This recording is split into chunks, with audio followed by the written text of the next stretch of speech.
They say that our universe, our visible universe, is made up of approximately 100 billion galaxies, whereas our galaxy, the Milky Way, is made up of billions of stars.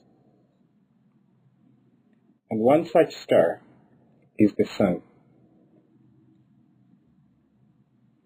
To better understand the size of the universe, when looking in context of its size, just starting with our solar system,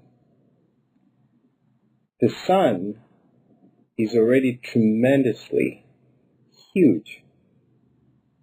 Its size almost 1.3 million times the size of the Earth within the solar system. Let's say we had a space shuttle, just to put this in perspective. We have a shuttle ride to Mars, which is the neighboring planet to Earth, traveling at a maximum speed of 18,000 miles per hour. It will take us days, considering the shortest distance between Mars and Earth. And if we were to take the same trip to the Sun, which is 23 million miles away, it will take us 223 days.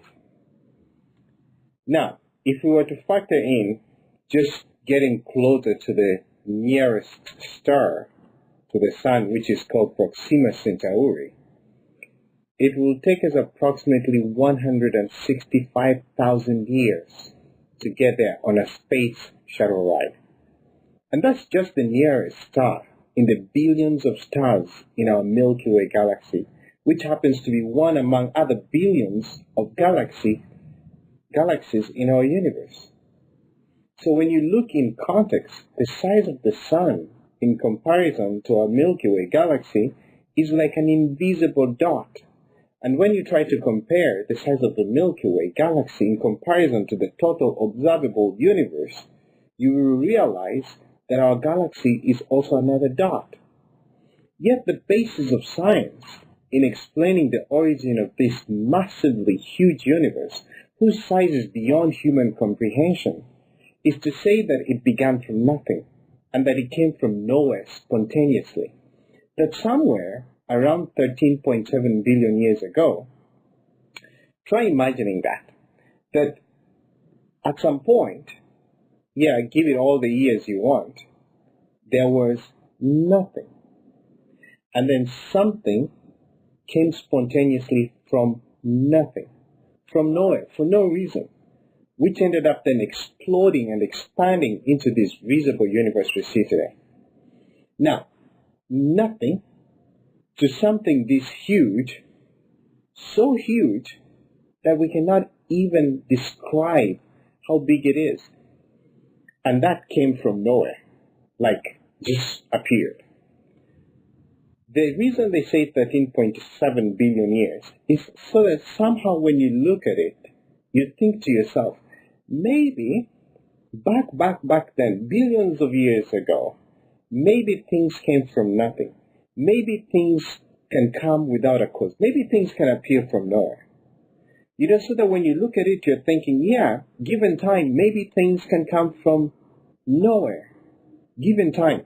Give it 13.7 billion years. Maybe at that point, something can come from nowhere. But then the question they fail to ask is, how does something come from nothing? Is there a formula? Is there an experiment? Is there a law or a theory to explain this? Is it possible that something this big, trillions of miles wide, which even the most powerful telescopes cannot see the end of, will have come into place by itself? That it just appeared from nowhere and kept expanding into nothing? The nothing which we now call space. Just imagine that. For the sake of argument, let's say blindly, say some things can come from nowhere without a cause. Then the question comes, then where did the space that this something expanded to form the universe come from? What is the origin of space? How wide is space? What's at the end of space? What's outside space?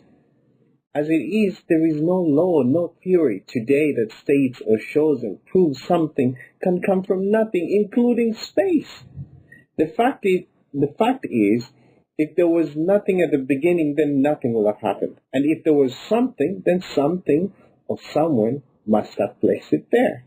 And this begins our discussion about the existence of God, being the person that put these things in place, so that we today can even have this argument of the idea that something can come from nowhere or something can come from somewhere, which we have no clue about. But one thing we can be sure of, if there is something, someone put it there. And that person, I want to present to you as an argument, as a truth in my opinion. That person is God, our beloved Creator. The reason why all of us are here today.